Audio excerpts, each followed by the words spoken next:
Batman Arkham's Asylum, City, and Night were developed by Rocksteady Studios and released in 2009, 11, and 15 respectively. Batman Arkham Origins was released in 2013 and was developed by Warner Bros. Montreal. My name is Micah, and I have probably enjoyed this series as much as anybody on Earth possibly could. If you would like proof, here is a brief clip of a 15-year-old me in a sketch I filmed for an old YouTube channel with my brother.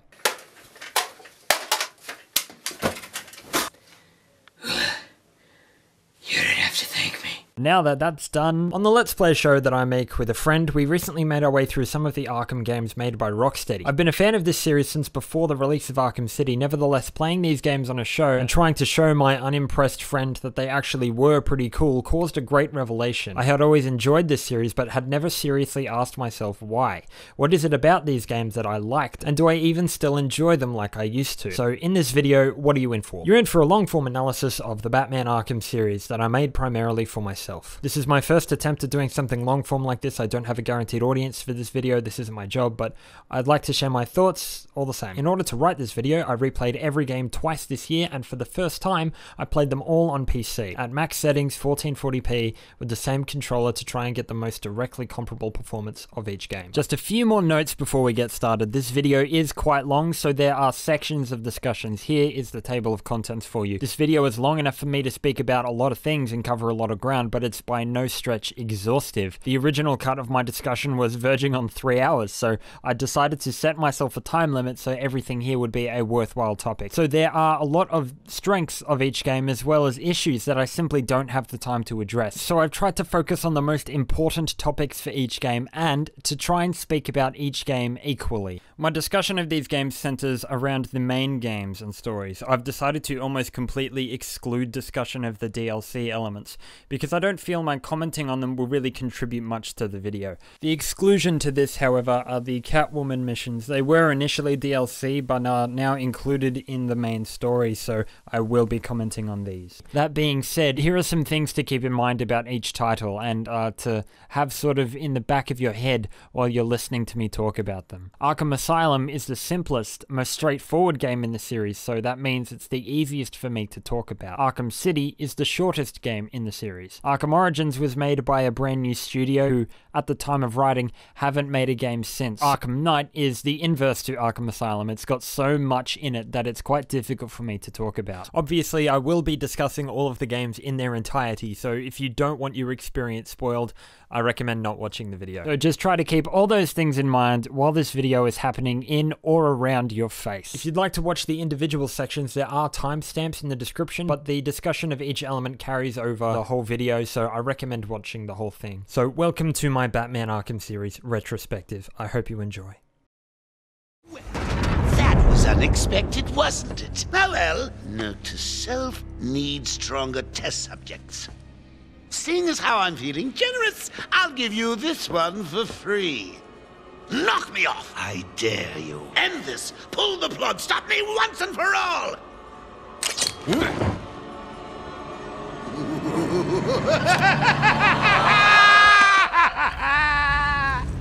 Oh, you're getting too predictable, Bats. Well, I'd love to stay and chat, but I have a party to organize. I've got guests flying in from all over Arkham. You'll see.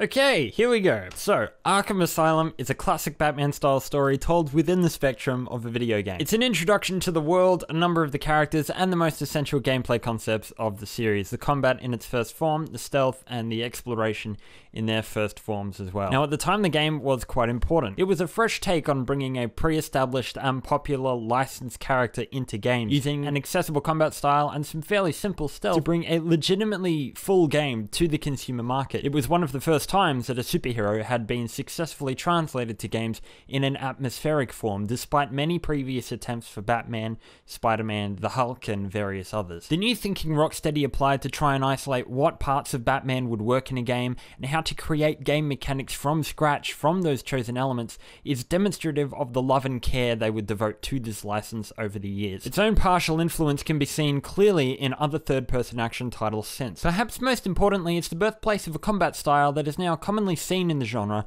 one that's become known for its visually pleasing nature yet easy to understand controls. Titles such as Mad Max, Middle-earth: Shadow of Mordor, the currently unreleased Spider-Man PlayStation 4 game, Sleeping Dogs, and later entries from the Assassin's Creed series are perhaps the most significant examples of this influence. As a young studio creating a game in what was at the time a cursed genre, Rocksteady wisely chose to set their sights relatively low on things they could achieve. They would create an island world populated with a handful of buildings rather than an open world Gotham straight away. This would allow a lot more control, so all those environments could be extremely detailed. The mechanics would be polished and easy to understand, rather than overloading the player with options that they would never use. The gadgets and world would be designed to complement atmosphere. The story would be simple, would attempt to educate its players on the wider Batman universe, acting as a gateway to his world, and equipping players with an understanding of the character's basic concepts. While there are many holes to poke in Arkham Asylum, largely thanks to the improvements later games made, there is no mistaking how beautifully designed the Asylum itself is. The linearity of this world is an environmental tone the series never returned to, and as a result, Asylum feels totally different from its brethren from the get-go. There are 3 islands with a handful of buildings, which more or less act as dungeons in the world. The mission across the game takes you between the dungeons, and inside each environment there's a major villain or two to contend with. Not much happens on the island itself apart from combat encounters or light puzzles between these dungeons. This leads the player along a fairly straight line of exploration, while lending atmosphere and authenticity to the environment at the same time. Patients would not be allowed into certain parts of the asylum, so Batman must contend with the security systems of the facility himself, just as he must overcome the decrepit nature of the island as a whole. There's an abundance of environmental storytelling in Arkham Asylum. The areas are steeped in history and stories over the fascinating types of architecture, mixing semi-modern drab hospital locations with 1900-style mansions and scarily tiny cell blocks, where the new technology affixed upon the walls looks much newer than the walls themselves. The underground sections of the asylum have been left abandoned and are falling apart, so Batman must climb the remnants of the building's foundations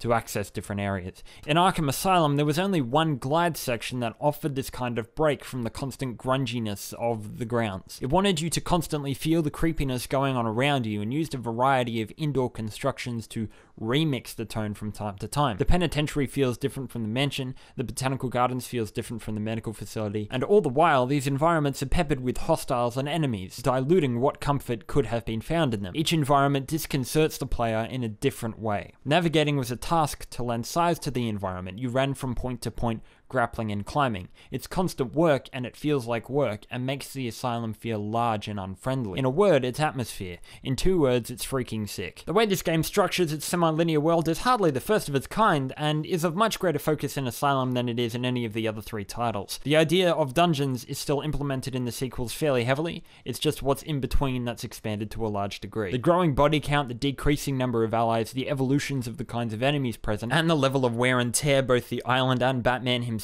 sustain over the course of the game helps to stop the player becoming too comfortable at any point. It changes and continues to keep you on your toes as the story unfolds. The colors of the world are used extremely well. Joker is clad in a strong purple to make him stand out from the rest of the environment, since this purple is used rarely in other parts of the game, but Batman's grey and black feels as if they are of the asylum itself. He feels and looks as though he belongs in the world. The use of green in the game, whether the Titan, or Ivy's plants, or Joker's hair, or even the very air itself at some points, is used to convey the sickness that Joker has wrought and the atmosphere of the entire asylum, which overtakes the world itself. If one pays attention, they'll notice that the green is weaved through all the villains that Batman fights, the world he saves, so there's a constant visual motif for him to fight off. It's very effective. But as a whole, Rocksteady never fails at its world design. All 3 of their titles are beautifully constructed, rich with purpose and atmosphere. The Arkham series has consistently striven for an out-of-time feeling. The cutting edge of technology is represented just as prevalently as the echoes of the past. This creates a wonderful lack of specificity as to when the story actually takes place,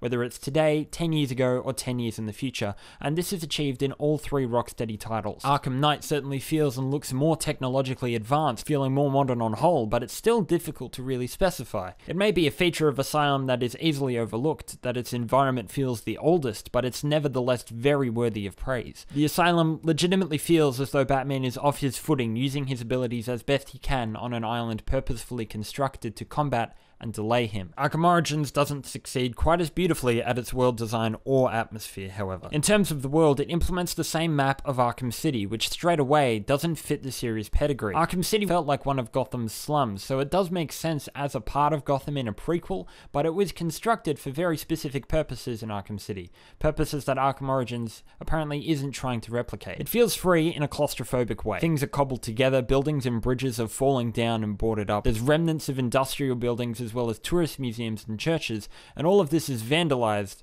by the gangs themselves. It feels as if too much was built in too short a time. Business districts are within spitting distance of housing, and there's no parks or pieces of nature to speak of. It's meant to feel as though it's been there a long time, and the city moved on, expanded, because this place became such a cesspit that it wasn't worth saving. It was instead abandoned and repurposed to house criminals. Instead of building on that and showing shades of what's to come, the Arkham City map is included in Origins and gives it a facelift to bring it back to a functioning part of the city. It smacks a new island adjacent to it, connected by a long bridge. This new island has very little identity or atmosphere. I barely remember any of it except for the snipers placed in its exact center who can shoot you from afar when you're just going about your business. All of it blurs into one because the ground means nothing. It's all set on a grid so the player can glide in straight lines and avoid having to learn any of it. It's all covered in snow, giving no sense of color or depth from above. The gliding navigation is extremely slow, offers very little incline control to the player, and begins descending almost immediately. Batman's glide height is also strictly monitored. How this is conducive to enjoyable navigation is beyond my ability to grasp. The gliding is so useless in this world that the vast majority of the movement across the city is actually achieved via the grapnel. In Arkham City, the player was taught to try and capitalize on their glide. The city was constructed so that navigating above the buildings gave a feeling of height and wonder,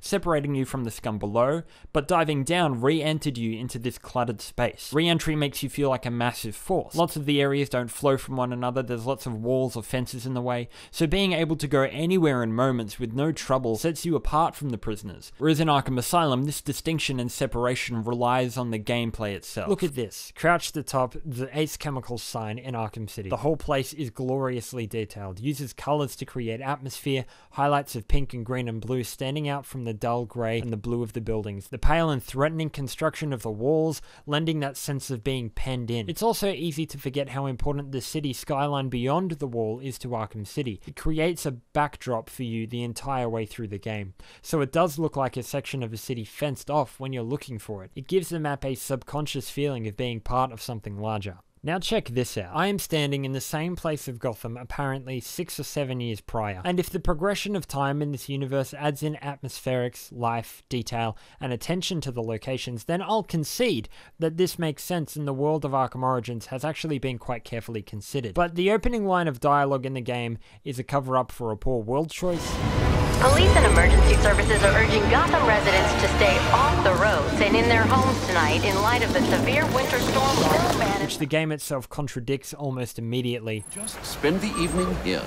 They'll put innocents in danger to attract my attention. I can't take that risk. And venturing down to ground level is an adventure into nothingness. This series in the hands of Rocksteady was, and continued to be, devoted to environmental storytelling, graphical detail that stands the test of time. This series was intentionally constructed from the outset by limiting its scope and having intense focus to avoid the common pitfalls inherent to the superhero genre, namely large but lifeless, charmless and plain world design serving no purpose in the game, and boring navigation. Why does Arkham Origins' main landmark consist of a straight line with cars blocking it at regular intervals for no reason? And why are all the NPCs still hostile? It's because Arkham Origins' director also made this game.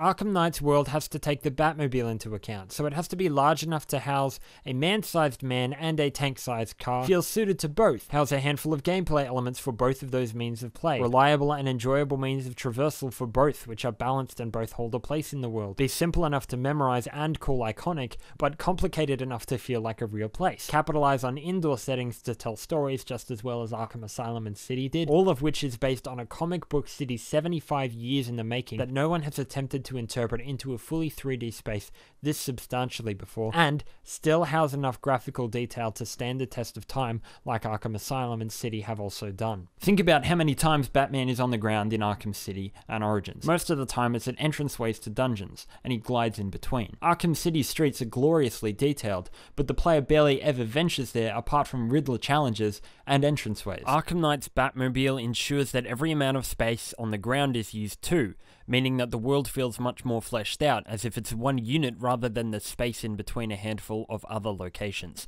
The game initially confines the player to Bleak Island, meaning that the rest of the city opens up as the story goes on, meaning there's a great sense of progression and scale to the events of the game.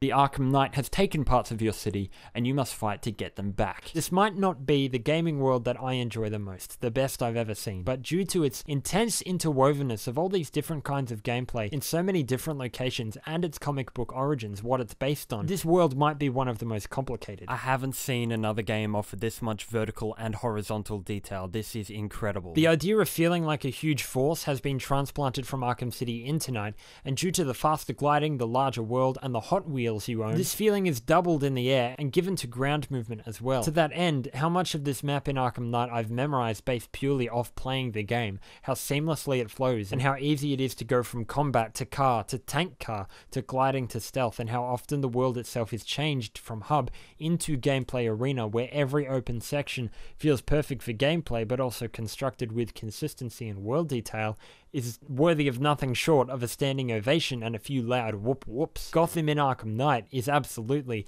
one of Rocksteady's greatest achievements. But then again, so is the Asylum, and so is the City. Which brings me to point 2. The Arkham Knight has chosen me, and me especially, to test out his latest weapon in the fight against the Bat. That vest? What is it, bulletproof? What good would that be against a man who doesn't use guns?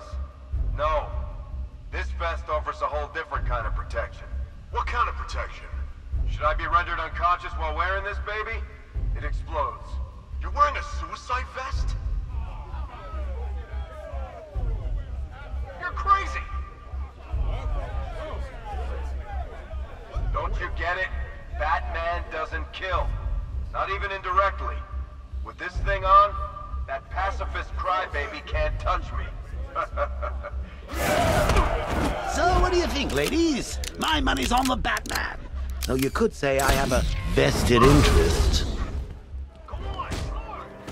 Now, the main two gameplay elements of the Arkham franchise sitting beside its exploration are the combat and stealth, or predator, mechanics.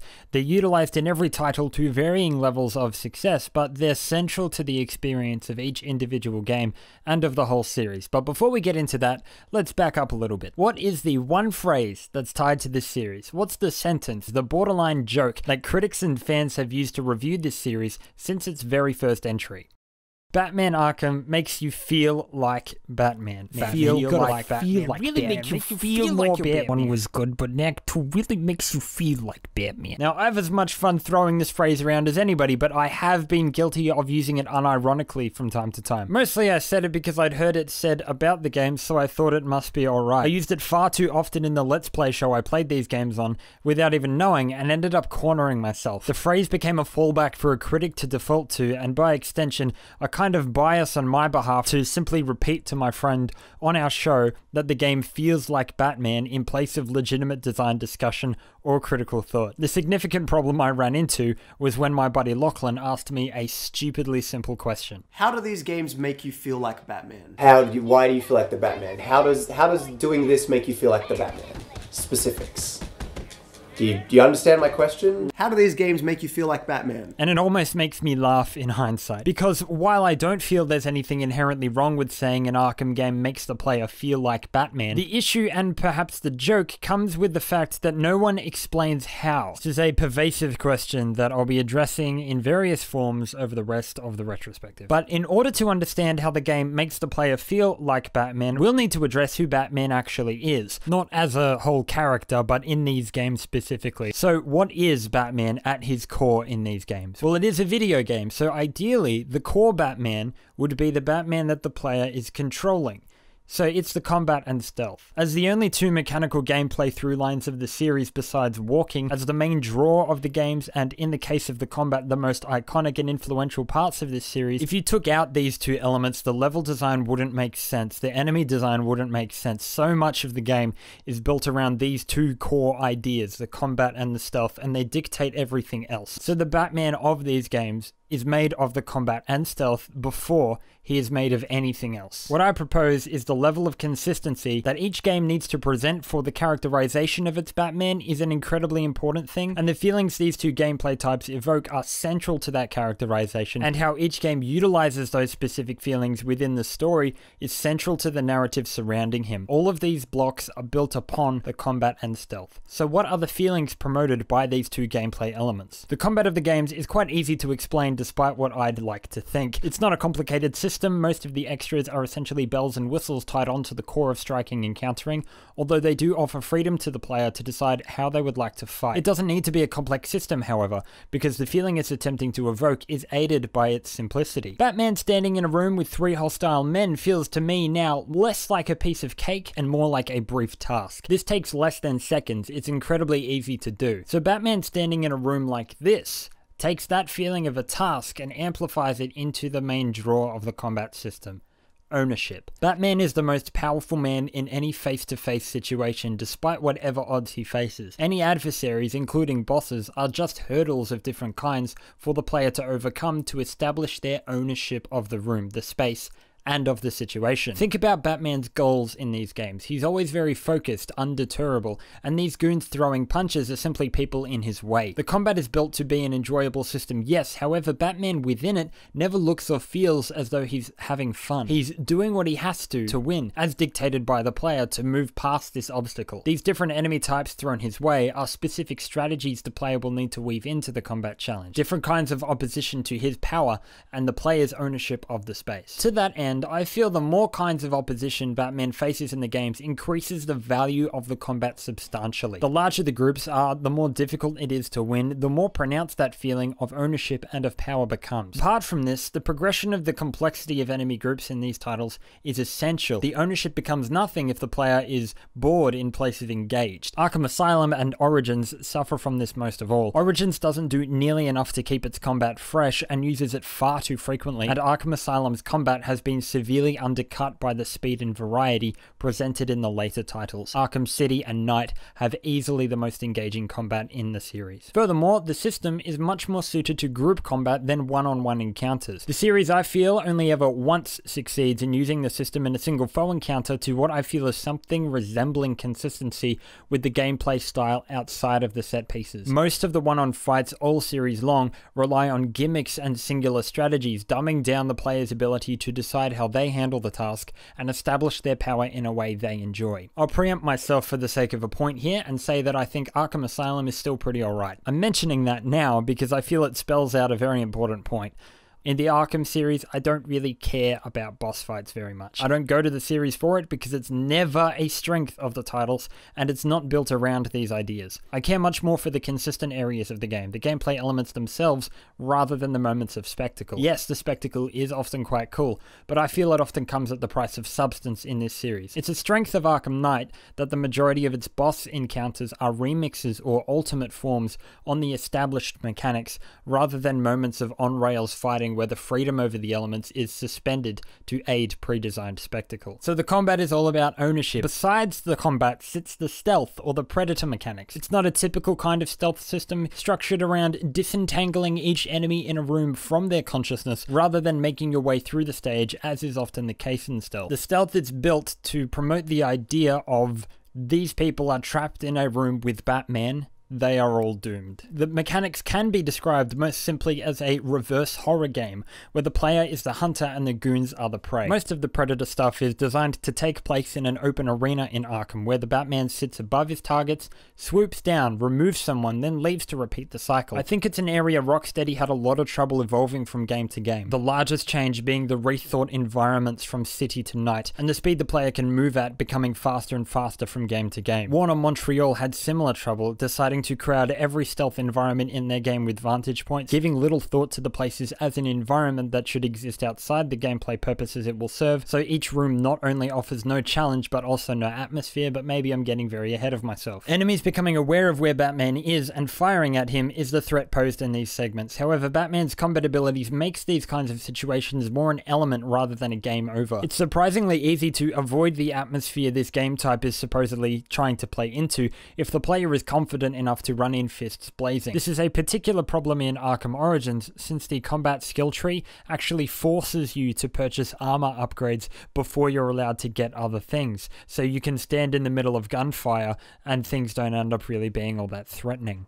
This is a particular strength of Arkham Asylum, however. Asylum's atmosphere is the most distinct of the series, I would say, and this includes its Predator section. Things feel much more touch and go, it's much slower, and the enemies stick out more within the environments. The ideal goal, however, is to avoid sight entirely and use the tools you have to take down the enemies quickly and quietly. This promotes a feeling of domination in the stealth, where the enemies are scared of what they can't see, which is the player, who can watch them cower for as long as they like, take their time to plan out just how they want to take them down. This puts, just like the combat, the power of how to deal with the situation entirely within the hands of the player. And things the enemies do are things for the player to respond to while exerting their domination over the space. The other major element of the Predator is somewhat under the surface. The game often places hostages or quest objectives inside the room so that it makes sense for Batman to take everybody down. This is so important. On top of a larger goal of stopping the Joker, curing yourself, saving Gotham, whatever it is, there is an immediate goal in mind. Save the people, get Mr. Freeze's suit,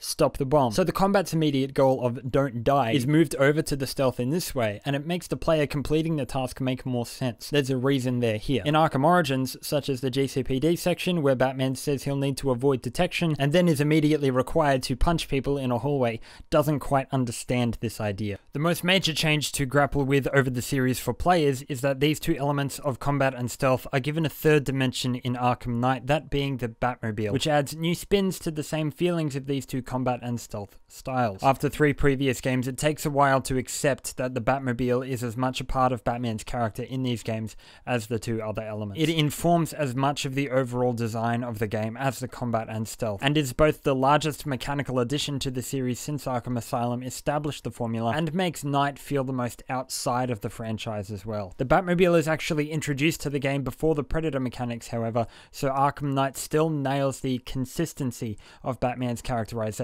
that I was mentioning earlier. The Cobra Tank sections are slightly different, going for a much more tense and dangerous kind of stealth, since they're really the only times in the series Batman is under significant threat. These aren't super challenging games, so while I think the addition of a mode that successfully conveys feelings of danger is a massive breath of fresh air to the series, a big thumbs up, the change in tone is perhaps the most jarring thing about it. The Cobra Tanks are intimidating, so while I think this ties very well into the game's themes of fear and its motifs of helplessness, these sections can still arrive a little abruptly. However, in the Cobra Tank sections, Batman still exerts his domination over Gotham, since it is turned from a hub into a gameplay arena, and the player is promoted to use their knowledge of the city that they've been driving around in order to successfully complete the stealth segment. The most important thing about these two gameplay elements are those feelings, ownership and domination. Not only because they make up the bulk of the moment-to-moment gameplay, and not only because the environments are built upon housing these two particular elements, but because they define the actions, attitude, and objectives of the character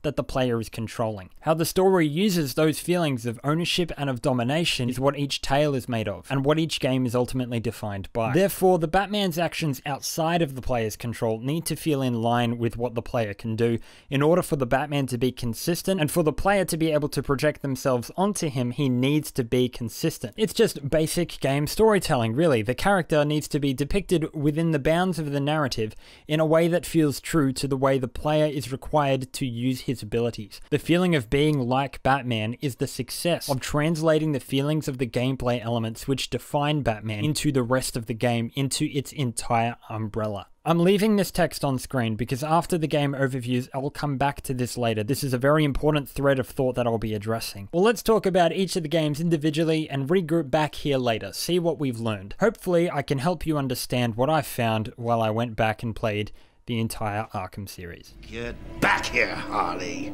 But I want to know who he is, sweetie.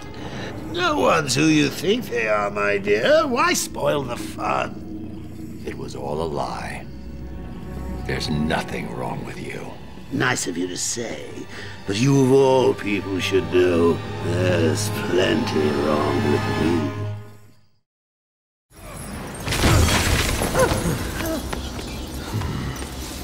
Now why would you do that? Newsflash! I'm the one who's trying to kill you!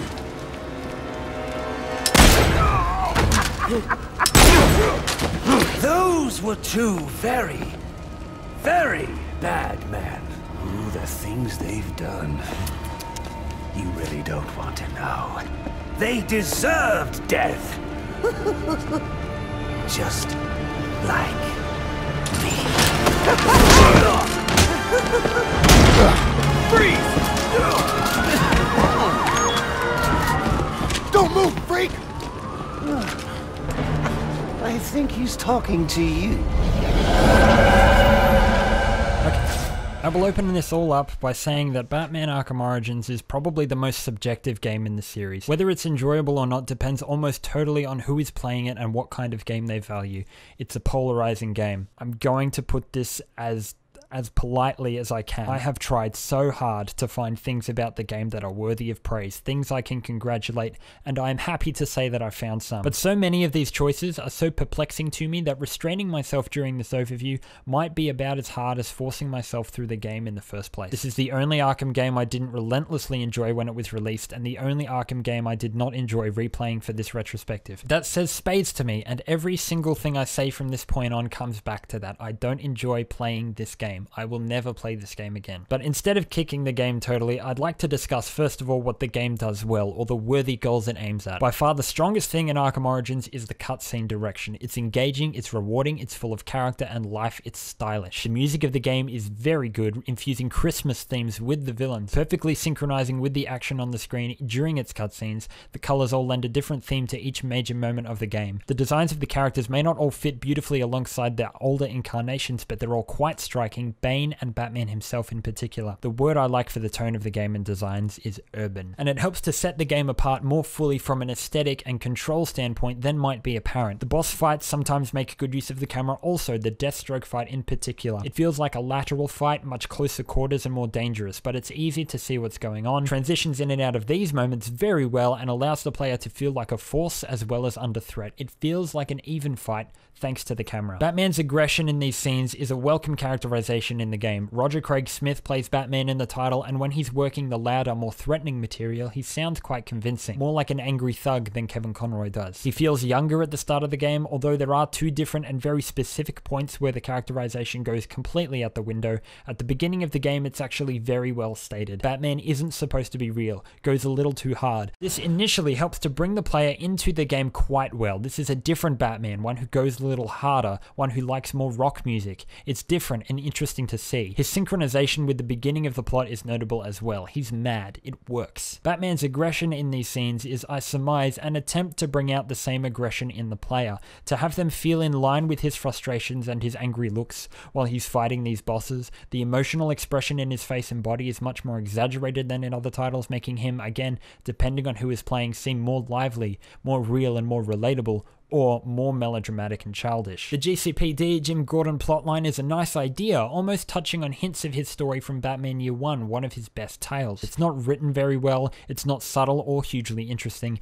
but it's a nice idea, and the follow-up payoff is appreciated. The inclusion of Nightfall, where Bane figures out Batman is Bruce Wayne, attacks the Batcave, doesn't pack an emotional hit because we know Alfred isn't dead, but this is also set up in the game's first cutscene, and by the constant friction between Alfred and Batman throughout the game. Batman's character completely changes here, however, spinning on a dime from one thing to the other, a classic case of how not to do character development, even if this follow-up is again appreciated. The idea also of Bane figuring out Batman is Wayne, then forgetting through the use of a formula that won't be created for another 6 years. These are all big stretches, things that aren't the game itself. While I enjoy the style of the cutscenes, they often feel larger than the game. It's very clear where the real effort went on the developer's behalf. It went into the biggest spots of action rather than everything in between. between, but even then it hasn't paid off. Everything in between is what the player is doing in most of the game. There's so much to discuss about the nitpicks of every single tiny issue in the game that what's actually here is easy to put aside, so instead of addressing every tiny little thing, I'm just going to talk about the two most major problems with Arkham Origins.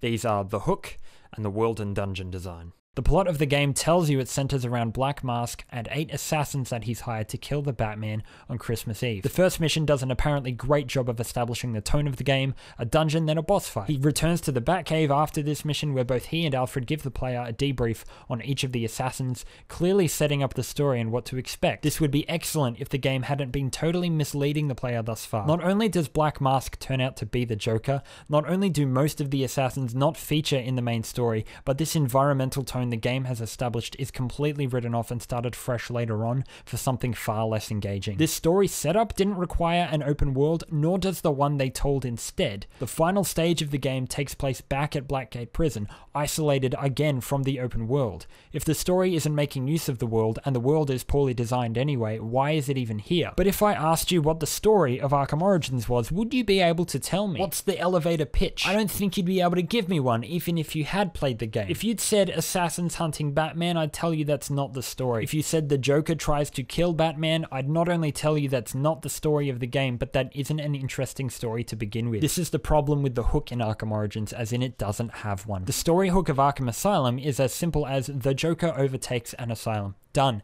Easy.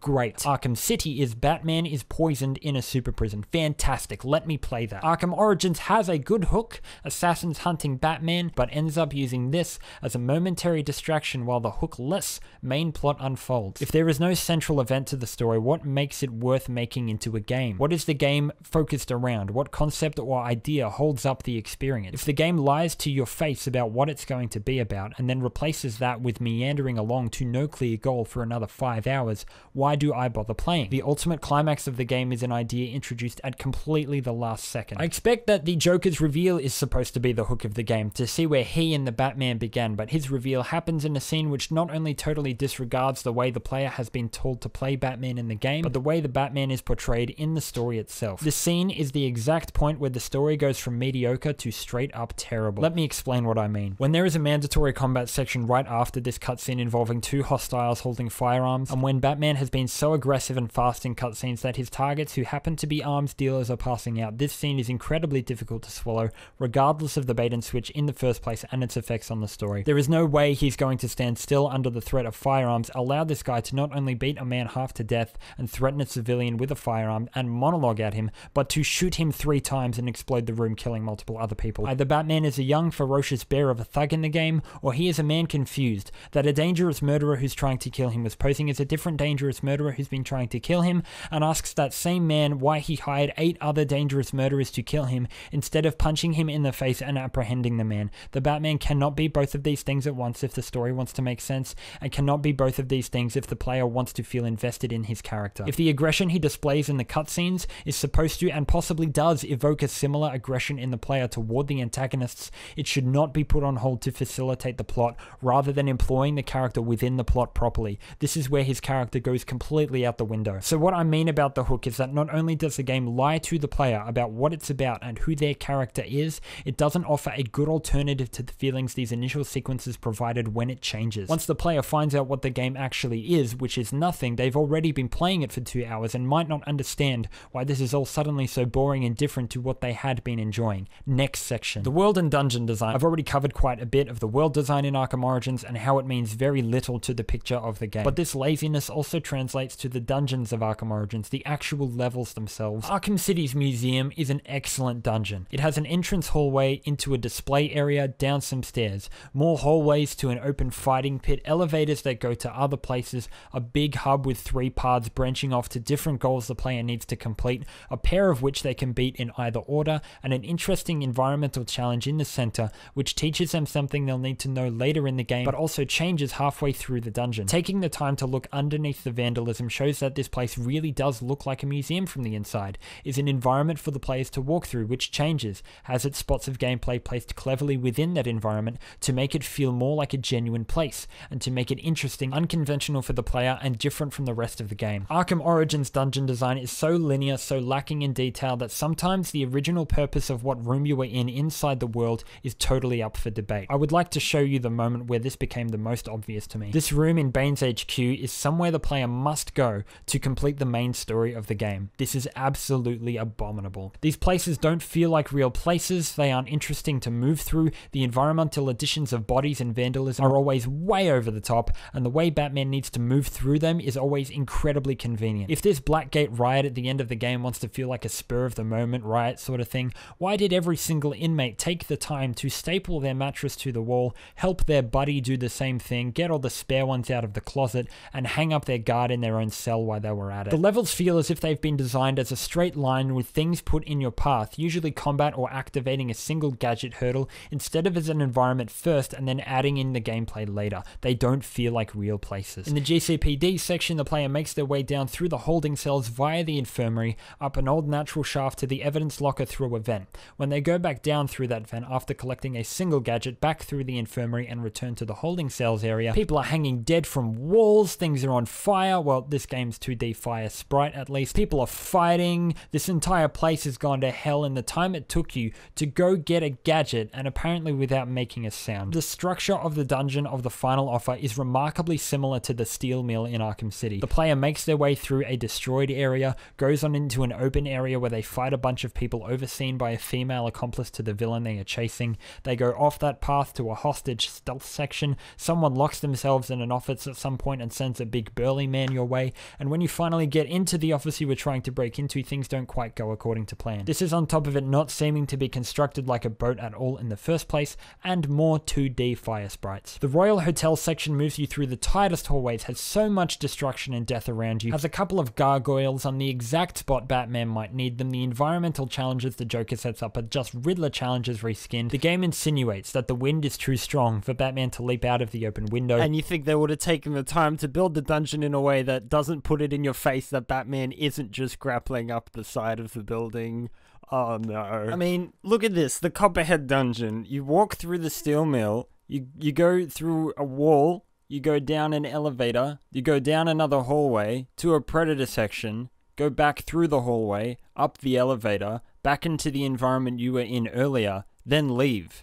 That's not a dungeon, it's a straight line. The dungeons are linear, boring to move through, pepper so many identical groups of enemies into their sections, and rely on the game's constantly reskinned gadgets from previous titles. There is nothing interesting about the world or the levels inside that world, and if you ask me, this is reason enough to disregard this entire game on its own. It doesn't take the moment-to-moment gameplay remotely seriously, it's so very lazy, on top of there being no story waiting for you to hold on to the next boss fight, the next cutscene, the next momentary reward, half of which aren't even worth the time. There are half a handful of good character moments in this game. As I said, Batman's aggression is initially well used until the game puts it on hold for no reason. The clip I opened up with is a good Joker moment, but there's a few more factors here. The first is that these pieces of character are very easy to enjoy in isolation of the game. You don't need to play through it for these parts to be enjoyable. In fact, I might even like it more without all this bad game in between these nice sections of animated movie here. Secondly, I hope you understand why I'm extremely reluctant to give praise, real proper praise,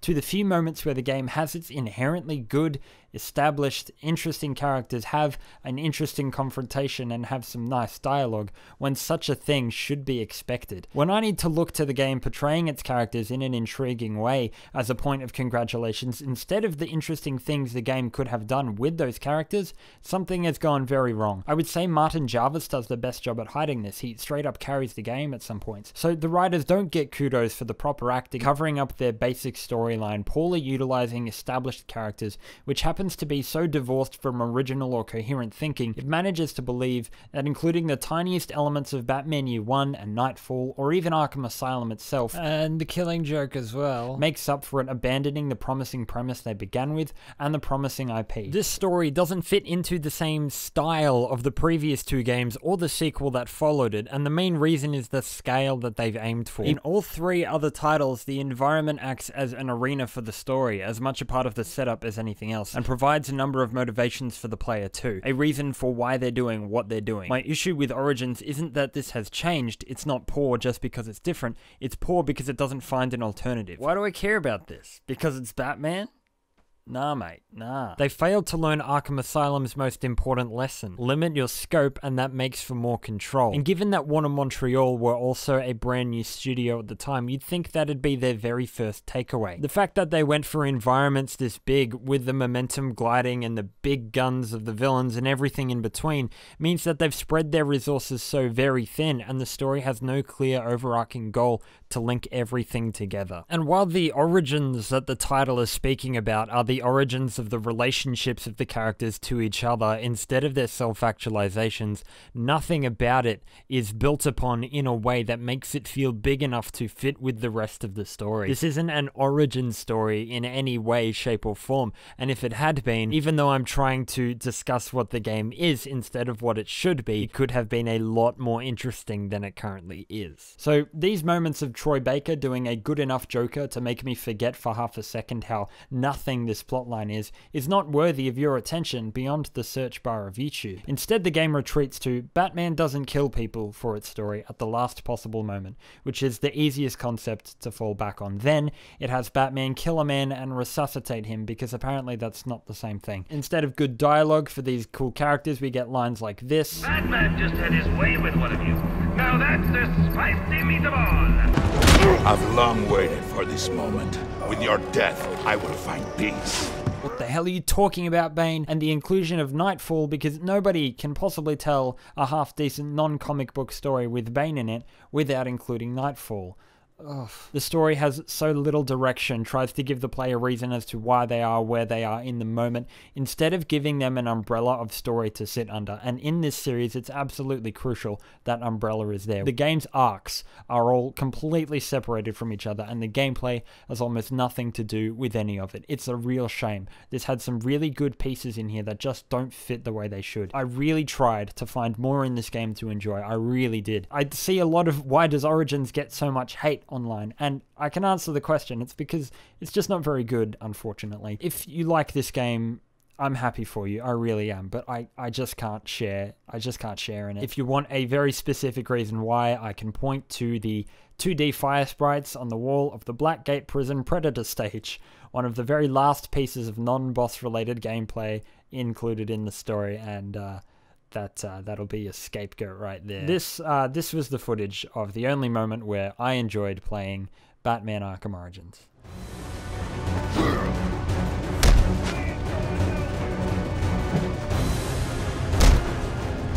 I'll tear you apart! What the hell?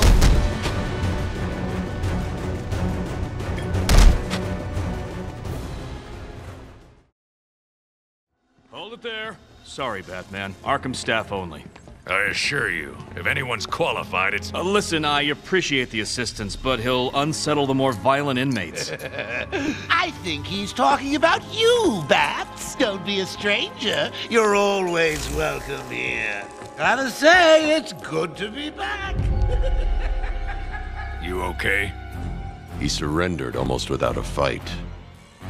I don't like it. Let's talk about Arkham Asylum's story. We open on Batman bringing the Joker back to Arkham Asylum after catching him in the middle of a crime. The opening sets up the environment and atmosphere before Joker breaks loose and lures Batman into a trap. He's been planning on overtaking the asylum and has a number of villains and a lot of transferred Blackgate prisoners in on his scheme. They're going to break out, have a party, and run rings around Batman for a while. Batman's mission is to restore order to the island, lock up the villains, and stop the Joker. Along the way, he discovers Joker's plot to use an evolved form of Bane's Venom serum, created by an asylum doctor to create an army of monsters. Batman wants to stop him because he's Batman. In terms of plot and setup, this story is interesting enough and well tailored to equip Rocksteady with a good reason to include a handful of villains in the game. It gives Batman the correct motivation to stay in this environment with a well-placed drip feed of plot information to keep the player interested most of the way through. It stretches itself a bit thin as it goes along, with some of the Poison Ivy sections in particular feeling like a lot less attention was paid to them. The inclusion of a Batcave is a little cheap, especially since it's not used very much, but for the most part there's plenty of mystery and intrigue to what's happening, enhanced by the environment itself itself, as I've discussed. While none of the Titan boss encounters are, broadly speaking, much fun after the Bane fight, the final climax is the only section of this game I would call downright bad. It's a betrayal of the Joker we've come to expect throughout the game, and a boring fight to boot. Knowing what comes as a result of this turn of events in later games makes this all seem even more stupid. The game includes Oracle, Barbara Gordon, on Skype for Batman to communicate with and deliver exposition while other parts of the game are happening. It's a good way to connect Batman with the outside world and add some much needed emotional investment to the plot early on. This connects Batman more closely to Commissioner Gordon. Oracle's presence in the game allows Batman to receive plot information to keep the player interested while things might be a little slow on the screen, and to explain what he's doing to someone. This carries over to all the other games and becomes a little tired after a while, but here in Asylum it's an effective way of explaining things clearly to the player. This is matched by, in every game, what I call speaker box villains. The main villains of each section or the whole game will communicate to their henchmen or to Batman himself ad nauseum over the course of the game. They'll talk at him essentially through speakers the game never points to. In Arkham Asylum this makes a lot of sense. In Arkham City it's recontextualized by radio frequencies that Batman hacks, and in Arkham Knight the player gets a webcam so that some of these characters are clearly characters and not just voices. Even though Arkham Asylum features chemically enhanced monsters on a regular basis, the story, direction, and vibe of the whole game is the most grounded that the series ever gets. The amount of enemies in each environment feels more real, and the story aids that sense of grit. Some of the things Joker does, such as sending threatening emails to Penelope Young, is closer to reality than many of the things later games introduce, and it creates a full and effective storytelling atmosphere. This bubble is tested toward the end of the game when Batman fights Poison Ivy and Killer Croc, and these sections are definitely the most outside of the established tone of the story until the ending, and feel a lot less fleshed out as a whole. The villains featured in the game are well chosen, although the characterization of each villain besides Joker himself are all fairly thin or one-dimensional sometimes. Like these characters were written to serve essential purposes in the story, but care wasn't taken to make them feel motivated or real enough. This, in Arkham Asylum, however, I don't feel is much of a problem. It is in Arkham City, and we'll be getting to that. I like to try and understand what game stories are trying to achieve, the purposes for which they were written. Arkham Asylum was part of a backwater sewer pits of a genre, superhero action, so all its story is meant to do is to stop that from happening. Think of it like the recent Spider-Man Homecoming. It's not meant to blow everything sky high and set the bar for writing and philosophy and change everyone's lives. It's just there to get the job done and to make sure this is all not an absolute train wreck. Does Asylum achieve that? Abso-freaking-lutely. It keeps the player interested enough and gives the developers plenty of environments and twists to work with to play around with different elements. Most importantly, it allows Rocksteady to make a superhero game that is actually somewhat enjoyable. So while in most games, even later games in this series, a lack of character depth or motivation or even introduction is a huge problem for game stories. But if one takes the context into account in the case of Arkham Asylum, its use of the lore to feed into its identity is nothing but a strength. Rocksteady chose not to reinvent the wheel with these characters, using what they felt to be the best kinds of darkness from the comics, and while it does create caricatures more than characters, Rocksteady's choice to, with this game, keep the story relatively safe and standard might make it a boring game to some, but to fans of Batman or superheroes in general, I imagine this game was the most pleasant of surprises.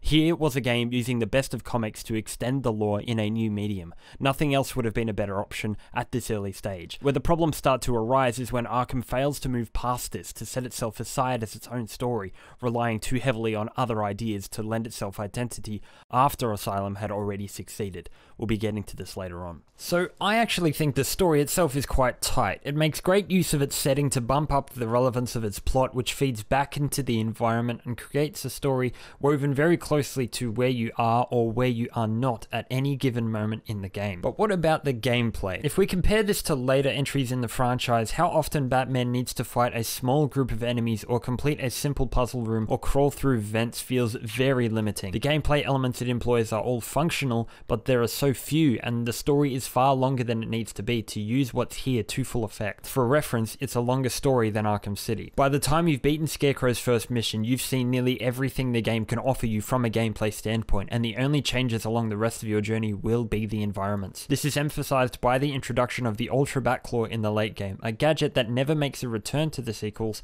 because because it's only used to also break down walls. It doesn't add anything new to the game. This affects the replayer value of the title substantially. Experienced players returning to Arkham Asylum will only be here for the story. It's never the title for me that I want to pick up and play some challenge maps in, because the value of its experience is so reliant on the environment and atmosphere itself that cutting segments out to enjoy the gameplay almost goes against what the whole game feels like it was designed to be for. The gameplay is too limiting. The combat is less kinetic, there are less power-up options, a more restrictive moveset, and smaller enemy groups, meaning that it's delivered in bursts that feel so brief. They're of little use to the game comparatively to the large enemy groups in later titles. The stealth is slower and more methodical, and its AI behavior is more noticeable. This does create more atmosphere for the player, a little more tension than the other games, but again, that plays into the world and not the gameplay itself. The only gameplay segments unique to Arkham Asylum out of the entire series, because they're expanded on in very different ways in later games, are the side-scrolling scarecrow sections. Hallucination sequences are utilized in every game to varying levels of success, but never quite like this again. It ties the world into side-scrolling sections in very interesting ways. Playing as little Bruce Wayne is a magical moment, and there's still something about this morgue room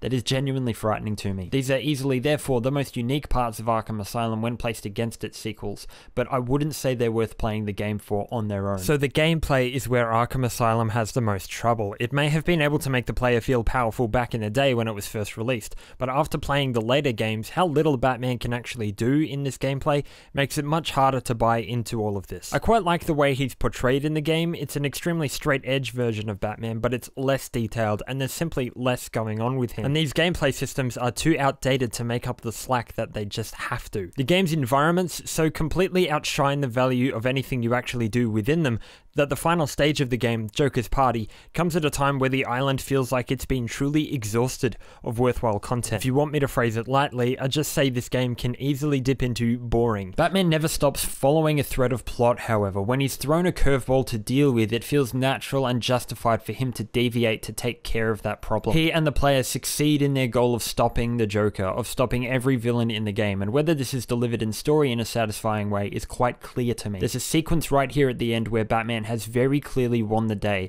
and is ready to fight the next challenge. Keep moving forward. In contrast to the way later games end, this is a very neat, satisfying ending. Fighting Joker isn't a satisfying conclusion in and of itself, but as the finishing moment to the story, beating Joker is perfectly functional. It has lasting effects across all the games, lending more reason for people to come back and enjoy Arkham Asylum for what it is. And what it is a proof of concept for the later games in the series. It doesn't aim particularly high, so it doesn't reach any spectacular and mind-blowing heights, but instead achieves at what it does try to do. It acts as a solid and perfectly functional launchpad for the subsequent games in the series, both as a story and environment. While it may not be a great deal of fun to play the entire way through, or even most of the way through, it's still very polished in its own right. I would say that today, this game might not be of a great deal of value to new players. The sequels are more fun and deliver generally more exciting stories, so fans may still enjoy Arkham Asylum, but I wouldn't recommend this as the first stop to anybody who's never played Arkham before. If you want a too long didn't read, the game is not a train wreck. That's as high praise as I can possibly give. It's aged surprisingly well, even the graphics are still nothing to sneeze at, and if a player goes in knowing to expect a pretty basic story and some boring bosses, they might be surprised as to how tightly this is all delivered. It's not great, I'm not arguing that, but it's fine. It's fine. Calm down, buddy. What a blabbermouth! Spoiling the surprise. Be quiet. Oh, am I getting to you? Am I? Good. You're going to love this next bit. No!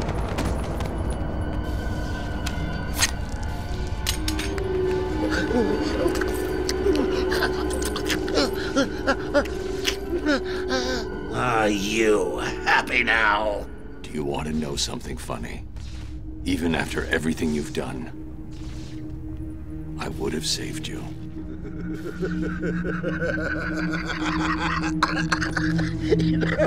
That actually is pretty funny.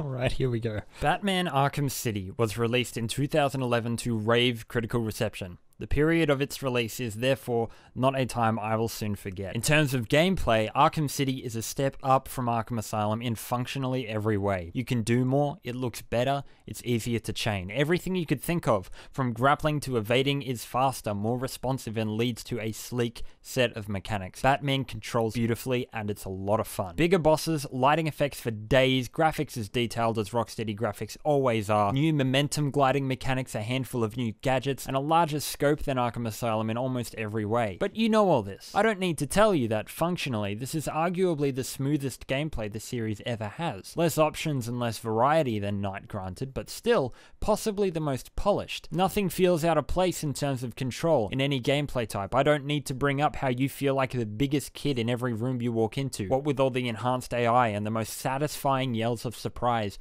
when you leap from whichever nighttime shadows you choose, decimating jawbones more powerfully than ever before. I don't even have to bring it up. So let's talk about what the gameplay is used for instead. Alright, let's get to the story. Here we go. Okay, so Batman Arkham are the bad guys doing mischief in the jail. It begins with Catwoman. What? Batman Arkham City's story is a lot lighter than Arkham Asylum in terms of tone, first of all. The gameplay does feel a lot sleeker, less weighted and slow, and this is reflected in the story. It's a lot easier to digest. Instead of each villain being quite dark and grounded, Batman is pitted against more colourful, zany villains, each interpreted from the comics to help them fit inside the Arkham universe. There's more colour in general in the game than there is in Arkham Asylum. It's a lot less gungy. And given the way the story ends, what with Joker's death and Batman carrying his body out of Arkham City, it's easy to see what's memorable about all of this. I certainly loved these ideas when the game was first released, and it's these elements that I remember: the color, the Joker's death, the poison plot, stuff like this. This is the stuff I remember, and when I went back to Arkham City, it's what I was expecting. So, let me show you what I found in Arkham City. Okay, so what I'm gonna do right now is, you'll have to bear with me a little bit, but I'm gonna show you a brief montage of every single thing in the game, every tiny moment where Batman does a thing of his own accord. Batman does a thing which advances the plot.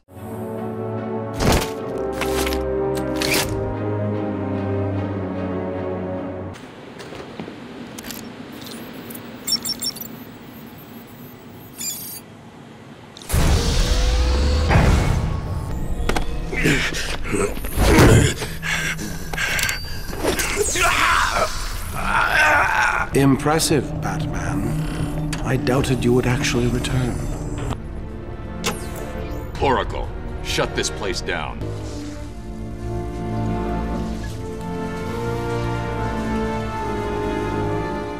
Now I'm going to show you the same montage of things Batman himself does in the game. He is responsible for in the game, which advances the plot, of which the player is in direct control.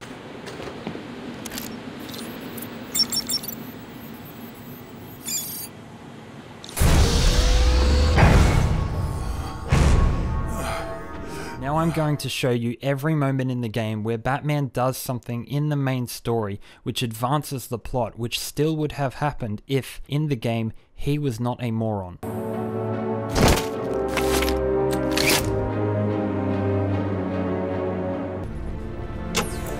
Oracle, shut this place down. And if I was to show you a montage of every time Batman was held at the mercy of, or manipulated by, or played by a villain, acted predictably according to them, walked directly into a trap, was led to an environment only to lead him somewhere else, taken by surprise, or acted in a moronic way, or when he failed to think even one step ahead, it would be a full playthrough of the rest of the game from this point onward.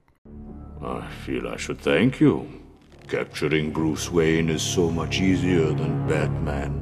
My question concerning this is, if so much of the game is built from a gameplay standpoint to communicate power, prowess, efficiency, the outmaneuvering of foes, if Batman is a huge, frightening figure leaping from nowhere to assail and destroy unsuspecting, unprepared, and cowering foes, why does almost the entirety of the plot of Batman Arkham City happen to him instead of because of him? At very few points does he behave in a way befitting of his intelligence or apparent legend, his skills as communicated to the player through every second of this gameplay, instead being fooled and tricked time after time after time by villains into situations which he then escapes? Why does the player have so little control and input into the most crucial moments of the story, instead having it fed to them in ways that don't correspond to the gameplay functions? Why do Batman and the player's actions make so little difference to the plot of the game? And why does it rely so heavily on the knowledge of the established Batman universe in order to purposefully construct a plot no player can possibly follow along with honest emotional investment gained by the game itself,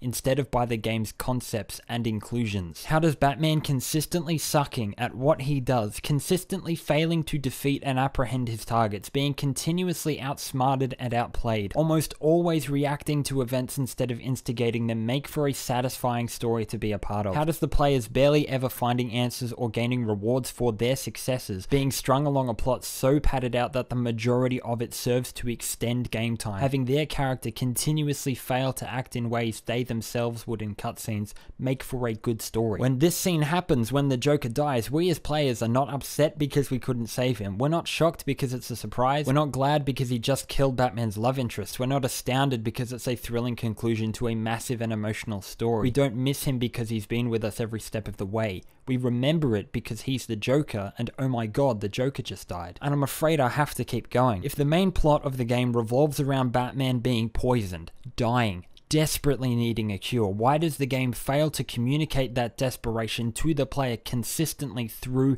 gameplay? What makes the player want to hunt down a cure and save their character's life if their character's life is not actually under threat? Why is the death of 3 of the 4 major villains in the game not capitalized on as a huge failure on Batman's part? So many people die. Why is the closest the game comes to realizing this his silence after 1 man dies? Why does Batman's death suddenly get put on hold to make way for mass bombings, and why do the bombings have very little discernible effect on either his character or gameplay or the world? How does the story moving away from this to focus sporadically on a character whose only addition to the main story is borderline useless make for a worthwhile inclusion and a good use of game time? What is it about this final smile, this last laugh, that helps disguise these things? What is it exactly that makes this narrative's tiniest moment stand out and assure us that it was good, while the reality of its reliance on spectacle and conceptual inclusion fades away? But think about it like this. If Batman and his universe did not exist outside of this game, is the story still whole?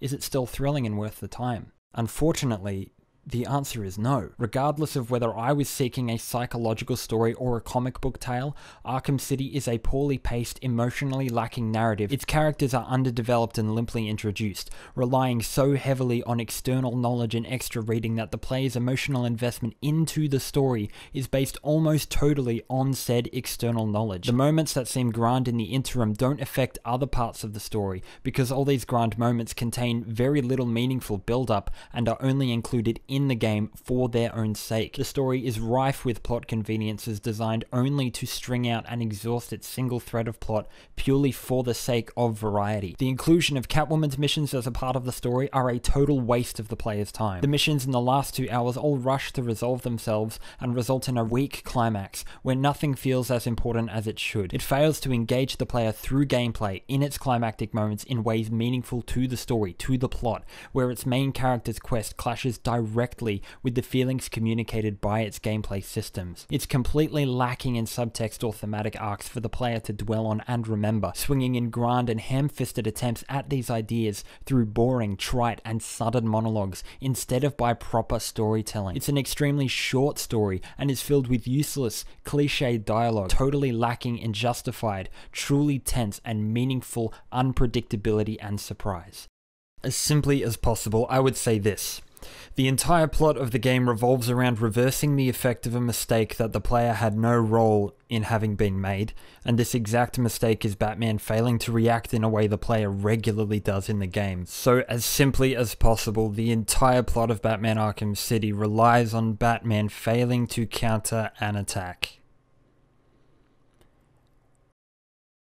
Just putting that out there. Most of all, I think I love the idea of Arkham City. I love the idea of Batman being forced to work with the Joker for a common cause. I love the idea of him being manipulated by Hugo Strange for opposing ends. I love the idea of Batman having to face off against Ra's al Ghul, to take down the Penguin and be forced to threaten Mr. Freeze to make him help. I think these ideas are why I always thought the game and story was fantastic. The concept of it excuses how poorly executed most of this is, but unfortunately it doesn't. When one becomes aware of just how many turns and how many stops and starts that the story needs to make just for there to be gameplay included at all, most of this falls apart. On top of all of this, the side quests and the world are designed for the player to take their time, to go slow and soak it in. It makes a better game if you do, but the main plot is telling you to rush. Upon replaying, I beat the game in under 5 hours and I wasn't exactly speedrunning. That tells me two things. The first is that ignore the main plot telling you to go full speed and you'll have all the fun that's possible in the game, to the detriment of the pacing of the main story. Also, there's actually shockingly little story here in the first place. But my main issue with Arkham City isn't that the gameplay and story don't match, it's that the player's role is a non-factor in the narrative. Yes, the gameplay itself is functional and fun, but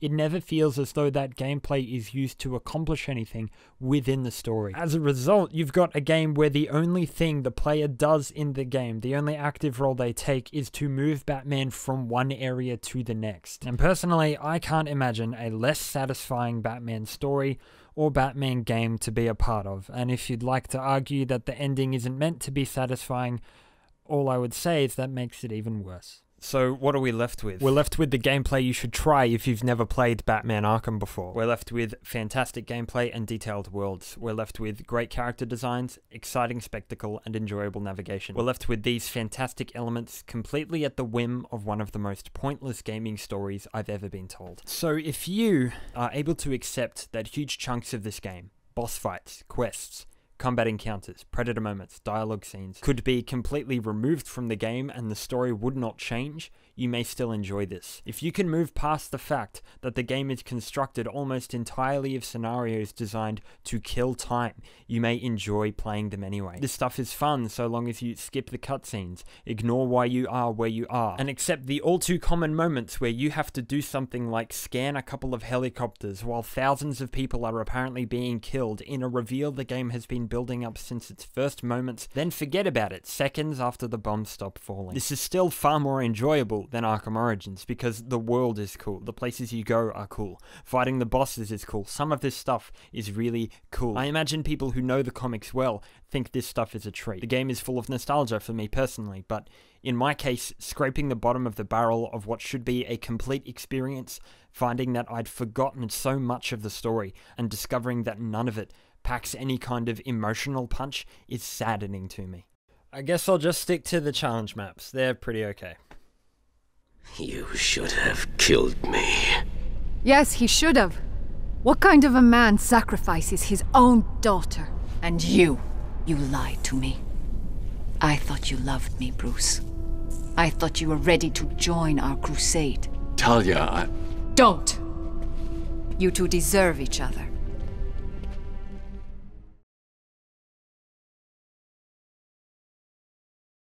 I will start this segment by shooting dead the elephant in the room. I will not be discussing the poor quality of the PC port of Arkham Knight in this segment. It sucked and should have been fixed and shouldn't have been like that at release.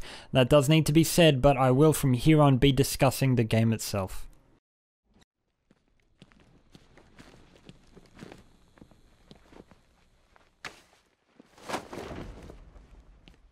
What do we have here, then?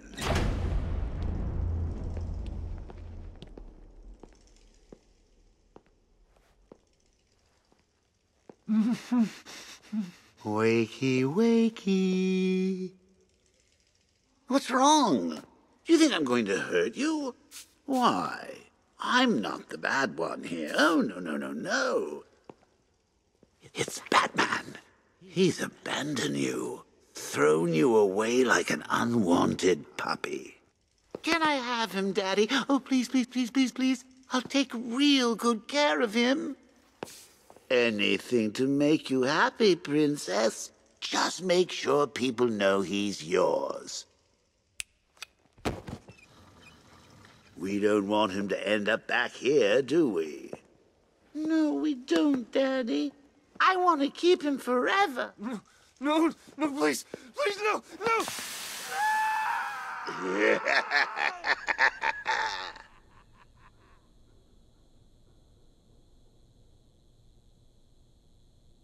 Everything okay? You look spooked. I'm fine, Jason. Tim. You haven't done that for a while. There's one left. Come on. Okay, so I reckon Batman Arkham Asylum was attempting to show what a Batman game might look like, to raise a hand and prove there was some potential for this all to work, what a superhero game, a licensed character could be in a game if work and time and thought was put into it, if it tried to be something a little more, a little of its own. And if what that kind of superhero game might look like is a time long past, what it could be, what it was meant to be, the most fully evolved form of those first ideas is what Batman Arkham Knight is trying to be. The Agron to the Aron and Leron of the previous two Arkham games made by Rocksteady, if you will, and that's a pretty tall order. So first up, does it succeed in everything that it tries to do? I wouldn't say so. But it's the only game that makes me feel like Batman. This sequence right here is Batman watching Jason Todd, one of his Robins and the Arkham Knight himself, be taunted, tortured, and apparently killed by his arch-nemesis. The same disgusting man who forever changed the life of his friend, Barbara Gordon. The same man who sent video of this event to Batman, sent the photos that he took. This man is dead, and the first thing the player does in Batman Arkham Knight is cremate his body. The second thing the player does in the game is, as a civilian, fall victim to Scarecrow's fear toxin inside a Gotham diner, is handed the opportunity to murder civilians, and then watches Gotham be almost totally emptied of people as a result. And already this game is a completely different kind of beast to anything that came before. Okay, so in the combat section of this retrospective, I spoke about how the player has ownership of their combat. The cinematics and style of the fighting is theirs. They own it. They feel the power belonging to Batman because they are in charge of the room and their opposition falls no matter the odds. In the stealth segment, I spoke about how Batman strikes fear into his enemies and how the player has domination over their prey. They own the room, no matter what tools their enemies have, and they will remove the enemies from the picture and it will be their achievement. The Batman's achievement. In the Arkham Origins segment, I mentioned how the cutscenes were epic and huge, and how Batman's attitude and aggression in the cutscenes is to evoke a similar rage in the player toward the antagonist, sinking the Batman's drive with the players. I spoke in the Arkham Asylum segment about how the story is closely intertwined with the space Batman is in at any given point, and the role his surroundings in the world play in the story, his sense of belonging in the world. In the Arkham City overview, I spoke about the importance of the player's role in the plot of the game, particularly in climactic moments, and the separation between the intention of the gameplay and the intention of the story for the player. All of this creates successes and problems in the game's differences. It's about the stories themselves and the game's deliverance of those stories, their standout features, whether the world or the player's role or the cutscenes, the player's ownership of their gameplay as the Batman and what that adds to the game and to the story, the sense of power and domination and accountability for what is occurring, and the difference between when the games do this well and when they do not. Now, in Arkham Knight, the player controls two other things before they take the wheel as Batman himself, whose own introduction is an enormous one-shot sweeping camera motion that lasts for well over 20 seconds. It shows you the city, the Batman standing above it, and then pans into Batman's head. It lingers over his features, swirls slowly around his face before entering gameplay without a cut. If you've been paying close attention, then you might already know where I'm headed with this. These are the first moments where the player is placed directly into partnership with Batman, and the game takes this huge motion and swoops in to almost literally place the player into his headspace. He does nothing, he says nothing, but this motion brings the player in so close and so smoothly that it weaves this Batman that the player is not in control of to the Batman who is able to be controlled without an iota of change between the two. These two are the same character. So this scene with Jason Todd has no explicit reason to be shown outside of a cutscene. It's a set series of actions and events taking place, so why not make it look the best, the most cinematic that it can? Show us Jason's emotions, Joker's glee, have some music in there. I cannot currently, as a player in this moment of gameplay,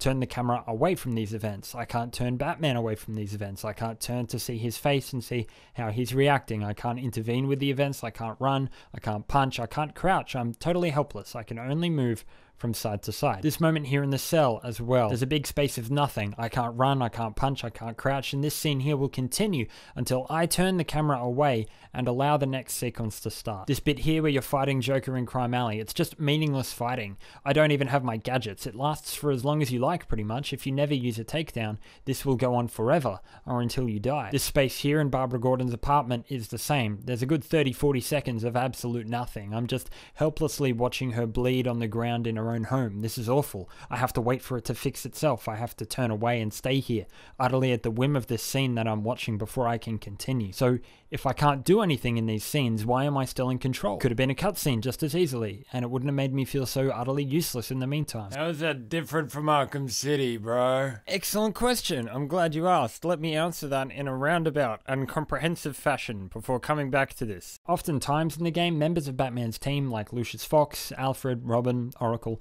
will speak to him directly from a webcam on his gauntlet. It does still have the scenes where Batman simply speaks to his companions over voice chat, but these are a new addition to the series.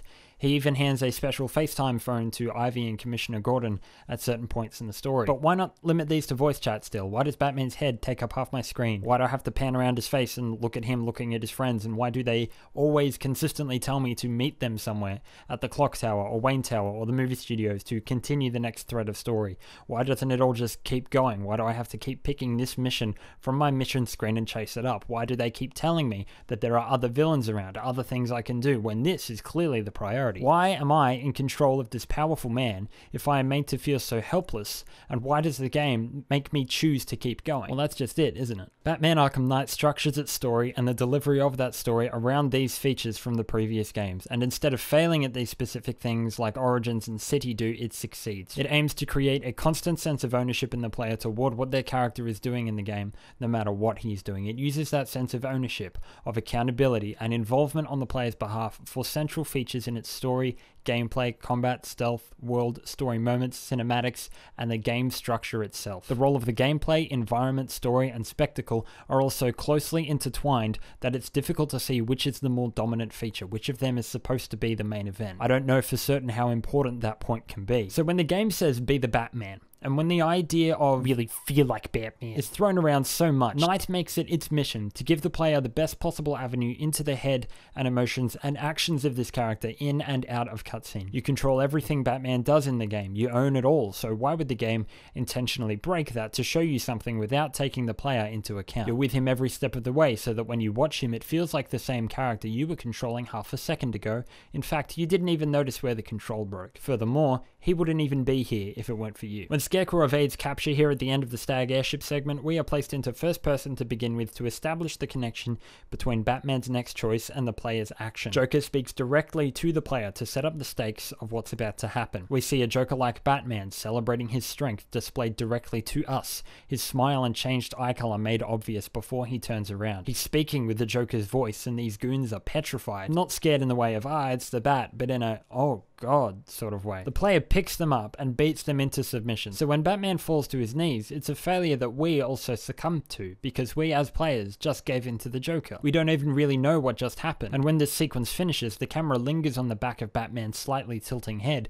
to reconnect the player to a Batman who has just failed, hiding his reaction so the player's head fills in the gap. Not to say that the other games weren't trying this, they're all cinematic in their own way, I simply feel Knight uses it the most effectively. The game not being pre-rendered isn't just a fancy technical achievement, it ensures there is no discernible difference between the Batman the player is controlling and the Batman that they aren't. And since Batman doesn't know what's happening in the game when he's going bonkers, the player can't be sure either. The Batman in the game is the only one in the game, and he happens to be you, and you're seeing the world through his eyes. It's so moments like this don't feel so separated from the player. The moments where Batman is abated or his efforts are dashed don't feel like the losses of a foreign character. The player may not have total control over the Batman the entire way through the game, but losing that control is hard to notice, and even still, it's the same man. So when you're watching cutscenes in Batman Arkham Knight, make sure you're trying to pay attention as to where Batman is or isn't in the frame. This is so that the game can establish and sustain a connection between the player and Batman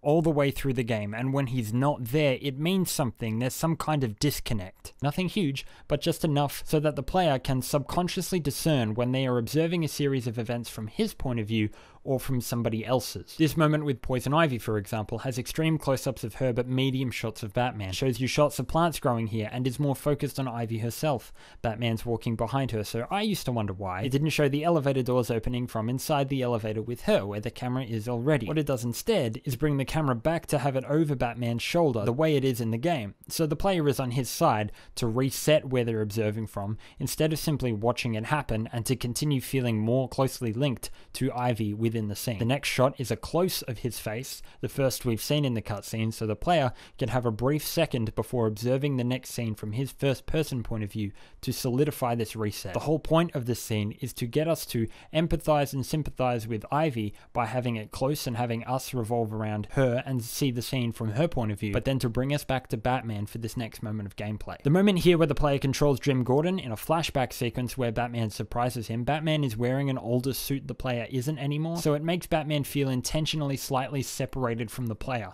So the next section has a first-person shot to bring them back directly into his mind, where a character refers to them by their first name. Often the game will subtly insert the player's action into a cutscene as well. The player can fly to the balcony of the GCPD at the very start of the game from 3 different sides, and it will account for that without pausing. Grappling to the top of a tower in the Ace Chemical segment flings Batman up at the same speed the player just exited gameplay without them knowing. This also ties into one of my favorite little touches in the game. This is one of a handful of times in cutscenes where Batman looks at the Joker. So any other acknowledgements of the Joker by Batman are controlled by the player themselves during gameplay. This is important for 2 reasons. The first is that it creates a very smooth and engaging game experience to watch and to be a part of, and the second is that the player informs what's happening because they choose to initiate this sequence. Pulling one of these levers is technically a cutscene, but you're still in control. This attention to the camera and control transfers into set pieces and climactic moments, such as the end of the Ace Chemical segment. While placing the neutralizing agents into tubes, the player may observe Batman's strained expression from the camera angle as he takes as much care as the player themselves is required to do. When murdering people in the Joker's fantasy, it's intentionally simple to shoot a gun, quickly becomes repetitive, and you're in first person so that shooting is your only apparent option, which is more powerful when it becomes totally useless. So in the movie studios, Jason Todd's torture has no explicit reason to be shown outside of a cutscene, but it's incredibly important we see these depraved acts being committed in relation to Batman, from his point of view, and remain totally helpless as they go on, both as Batman and as a player. Being unable to pan the camera around and look at him reacting to the events, or to turn him away from what is happening, is symbolic to a stupidly successful yet quite subtle degree, and forces the player to make their own reaction to the events rather than seeing or being told what Batman is feeling, or rather than having it shot in such a way as to elicit an exact reaction from the player while they're watching. Batman's head is strongly emphasized when he's speaking to his companions from his gauntlet or from inside the Batmobile. It's to put the player in his headspace while he's speaking, see him in relation to his team, and to remind the player who they are. Even when he exits the Batmobile to get a prisoner out of the back, the camera follows his exit from the cockpit, his walk to the rear of the car, him taking the character out of the car, then him walking down the hallway with them. When he takes Poison Ivy out of prisoner detention to go find some of her ancient plants, the player observes this scene from the opposite side as Batman at his same height. The player is a part of all of these conversations. The presentation is therefore one of the game's most important elements. Where Arkham Origins displays the status, intention, and action of characters very well, it's over-stylized and over the top on the odd occasion. It's certainly effective at what it does. However, these cutscenes almost always feel separate from the game, even when they attempt to link the player's actions together. This is both a hardware constraint, as the cutscenes do need to be pre-rendered, but also since Batman or other characters are often doing things in the scene the player themselves could never or would never do. However, Arkham Knight is very subtle in how it links gameplay and cinematics together so seamlessly, consistently, so often, and within the gameplay itself, that the transferal between cinematic and gameplay often becomes indiscernible. It's second nature. The switch becomes subconscious, and how it links the player to the character and events within those moments is something none of the other games could even attempt. The player is a part of these conversations, showing them what is happening in relation to their characters, most specifically Batman himself. So if the player is connected to Batman in the game, in the ideal situation, that creates a greater sense of accountability for the player for the things he does in the game, which helps create a closer relationship between the gameplay and the story, which creates more meaningful set pieces and quest objectives or quest structure because there are story-related motivations and consequences surrounding these actions, and more investment into the story from the player because they're connected to the character and informing what's going on. And the story is pretty good to boot. Remember what I said earlier? The role of the gameplay, environment, story, and spectacle are all so closely intertwined that it's difficult to see which of them is the more dominant feature, which of them is supposed to be the main event. This is how. And on top of that, having to consistently choose to follow the main mission and for it to be so easy to focus on different missions instead solves, in so many words, a lot of major problems that I have with Arkham City.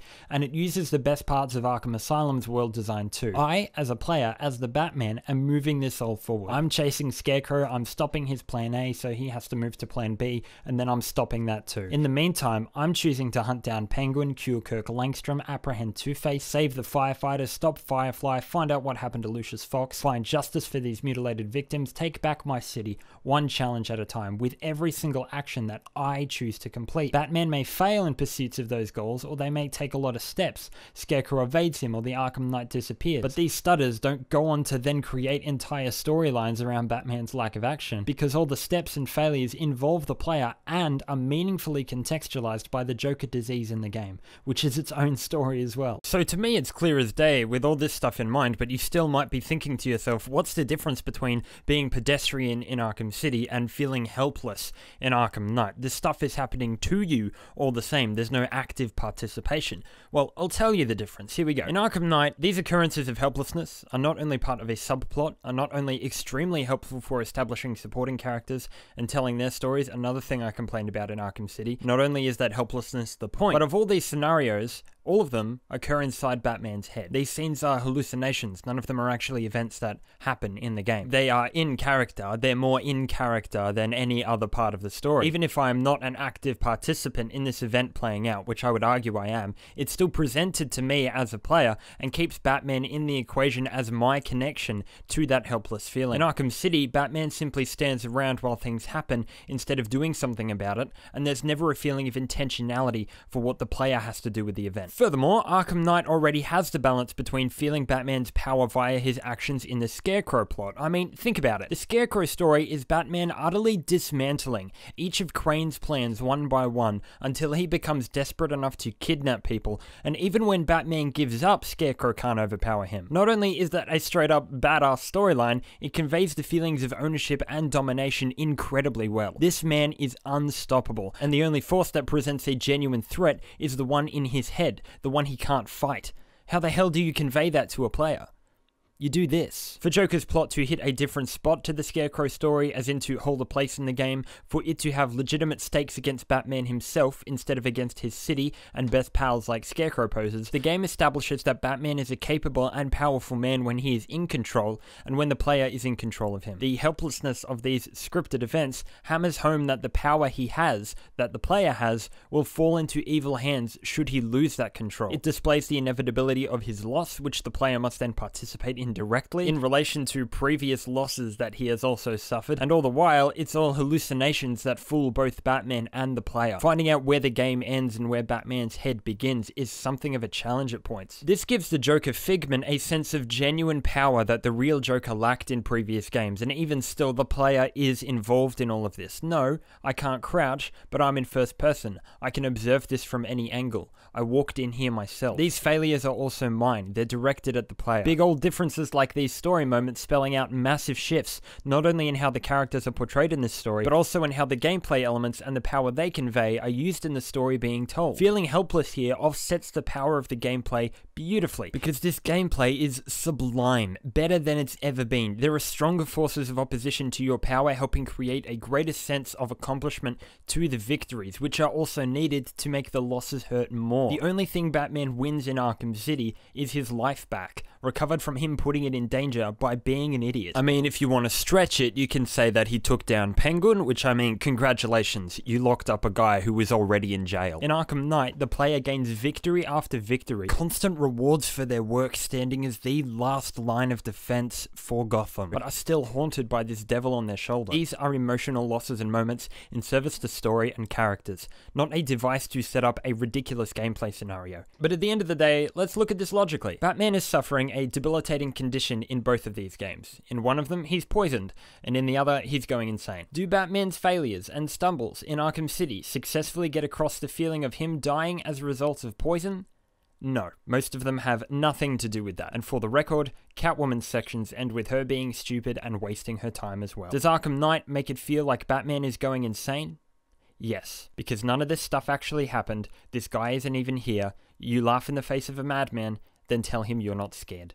I'm not putting all of this forward to further state that Arkham City fails here, but to show how Arkham Knight has improved from its predecessors and learned from the failures of its previous games. Maybe you noticed while the Arkham City overview was happening that my main criticism was on the player's disengagement with the story. Can you imagine how much more responsibility the player would feel if they had made a mistake and put Batman in trouble? How much more guilt and drive they would have to rectify this mistake that they made? This is something that I'm ecstatic to see in Arkham Knight was addressed, because the player's responsibility and the player feeling involved in the story that is being told makes an inconceivably massive difference to the value of the entire game.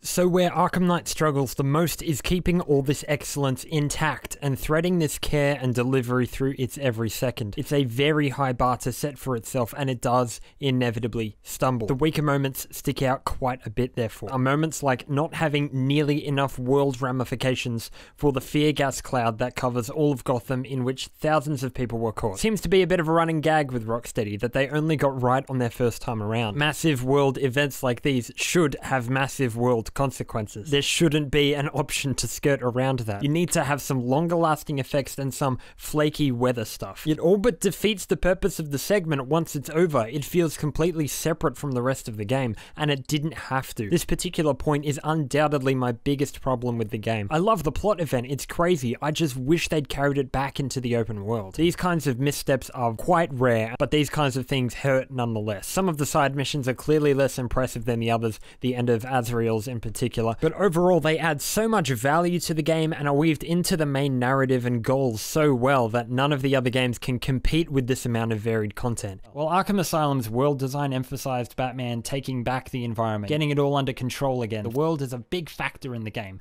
but the game is still linear. Batman still goes to the set places in a set order and wins back each place gradually. In Arkham Knight, the idea of physically taking back pieces of your city and to deal justice in relation to the world at any point on your own whim uses the best of Arkham City's navigation in combination with Arkham Asylum's role of the world in the game. It uses the Batmobile to add variety to the world, to the kinds of crimes and challenges taking place, to the ways Batman can stop those crimes, and to make sure the different steps of each side mission still have variety within themselves. Think about the Own the Roads or the Watchtower side missions. Some of them are straight combat, some are stealth, others require certain gadgets, some use the Batmobile, many of them require you to go out looking in the world just to be able to find them. It's linking all these different kinds of gameplay which the world was built to house in order for the player to win the world. They can do an awful lot of it at any point. Other parts are locked off by main story missions not allowing the Batmobile into certain places. Certain mission starts and intel doesn't occur until they complete certain missions, so that the world and the missions inside that world feel dynamic as the story goes on. Always feels as though there's more to do, more justice to dish out. The world feels alive and happening, and the player can interact with almost any part of it,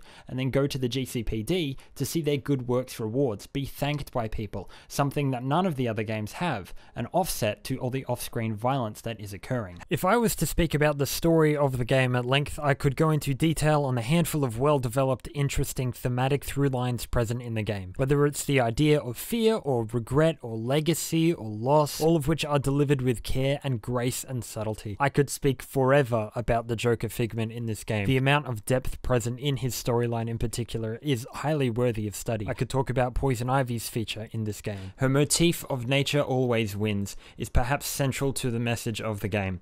It's not talking about nature as in trees and plants, but the nature of people and of things. It's one of the most central themes to the game, if not the most important theme. There's a lot to describe in the narrative itself, and I could easily go on about it, but this is already the longest overview I have in this retrospective, and I think the fact that this story contains so much thematic content that it's taking me time to unpack supports my my point well enough on its own. This is the only game of the 4 with truly satisfying emotional arcs and through lines from start to finish, or indeed that contains a fantastic narrative worth paying attention to. It involves the player directly throughout its important moments by handing them control of so many different things, then asking them to do the direct opposite of what they have been taught, to break a monotony that the game almost never establishes in the first place, to create truly unexpected moments. And all of this overview so far has almost completely excluded mention of how enjoyable all of this is to do. Every kind of gameplay included in the series is bigger and better in Arkham Knight. It's so involved, there's so much visual and auditory feedback in combat. Stealth is faster and there are more enemy types and more challenging and interesting environments, including the bank sections, which, my goodness, are just so much fun. The Batmobile is an incredible ride, utilized so effectively within the game from so many different angles, and all of it, whether it's explosive battles or nail-biting stealth, is fantastic. The gliding is as fast as anything. There's so much control of your momentum and incline and direction. The new combat ability upgrades like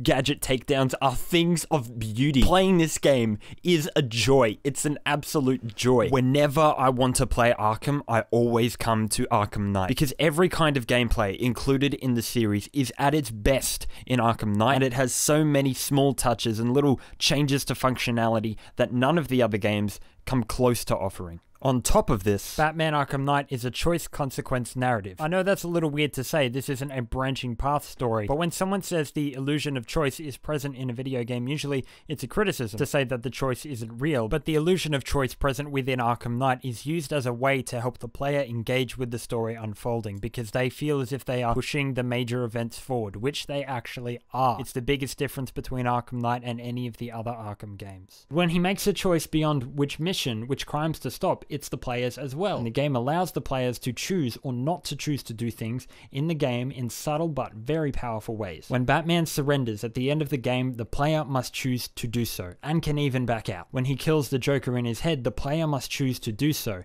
even though there is no way out. You can tell Robin about Barbara's death while he's in the cell, or you can choose not to. You can fly back to him later when she's revealed to be alive, and tell him that she's okay, and he falls to his knees. It's a choice-consequence narrative within the constraints of a very driven licensed character in a, strictly speaking, linear story. And all of this moves the plot forward, adds more to the story, to the characters, the choices Batman and the player must make. All of this is to say that the ownership the player feels toward the combat, the domination they exert over the stealth, the feeling of being like Batman within the gameplay has been successfully transitioned into the game's non-interactive moments and into the progression of the characters, world, and the story itself. So in closing, whether this is the best game in the Arkham series is not a question that worries me. To entertain any other possibility is a door I can now confidently close. If I might get a little personal here, for a long time I upheld that Arkham City was the crowning achievement of this franchise. I did so on my Let's Play show. But realizing I could no longer stand by that opinion was part of the reason I made this whole thing to begin with. Maybe I didn't need 3 months of writing and editing and planning to spell out exactly to myself why. Maybe it's as simple as saying that this is the only game here that still takes my breath away. It's definitely got its issues, no question, but its overall picture and delivery is geared so strongly toward engaging the player, and it achieves that with flying colors from the very first moments to the very last. I feel like a part of this game. Batman Arkham Knight is a culmination of ideas and concepts honed to so fine a point the stab it all produces takes a minute to notice. It is a conjuring of technical magic, gameplay polish, impeccable world design and storytelling tools so disarming and balanced that my most major complaint is that the majority of it is so astounding that the moments in which it fails are made to look even poorer by comparison. So does Batman Arkham Knight succeed in everything that it tries to do? I wouldn't say so, but it's the only game that makes me feel like Batman.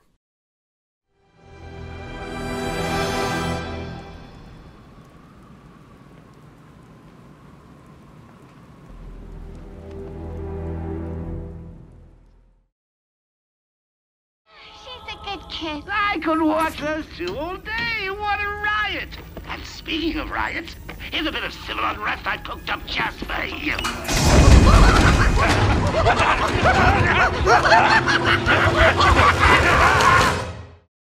The feeling of being like Batman is the success of translating the feelings of the gameplay elements which define Batman into the rest of the game, into its entire umbrella. So, to return to that pervasive question, how do these games make you feel like Batman? I hope my comments on the nature of the gameplay and how it defines Batman in the game offered some kind of answer initially. The more involved the combat and stealth, the more pronounced the feelings of ownership and domination, and of being a force presented by the exploration as well, all convey the power belonging to Batman within the gameplay. But the feeling of being like him outside of these moments is just as important. So if we zoom out, it's really a lot simpler. The answer to how do these games make you feel like Batman is that 3 of them don't. Beyond that goal, do these games still stand up?